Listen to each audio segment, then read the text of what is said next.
मोदी चाचा नीतीश के पटाली आवो नया साल मनाली।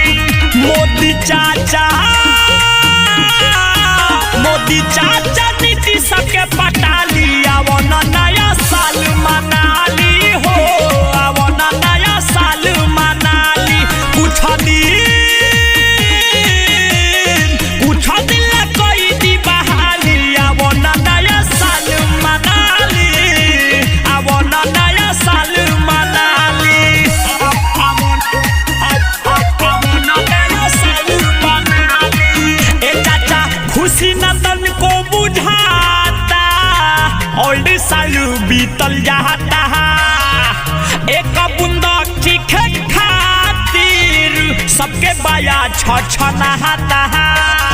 अरे कम ऑन एवरीबॉडी गाइस, खुशी न तन को बुझाता, ओल्ड साल बीतल जाता, तैका सा चीखे खातिर सबके बाया छछनाता। नेपाल झारखंड यूपी एमपी में हरियाली आवो नया साल मनाली हो, चलो नया साल मनाली। Recording by Kohinoor music studio Bakhri Bazar. आवो नया साल मनाली। ए भाई अनिल आनंद कहे, नीरज सोनू दिलीप सहे, छोड़ा बिहार के बतिया चारू ओरी पानी बहे।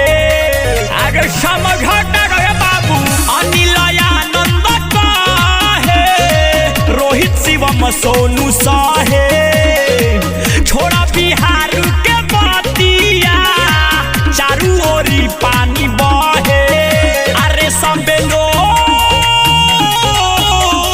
पुआ पूरी घर ही पकाली आवो नया साल मनाली हो, चलो नया साल मनाली।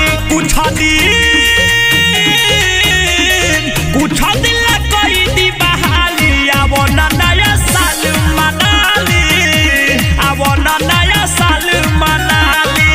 अरे नेमुआ नहीं अनार हिया लवंगिया के डाढ़ हिया, अरे जतने हिलैबा ओतने हिली। बाकी बाबू बिहार में तारा नया साल के मजा कबो ना मिली। Recording by Kohinoor music studio Bakhri बाजार।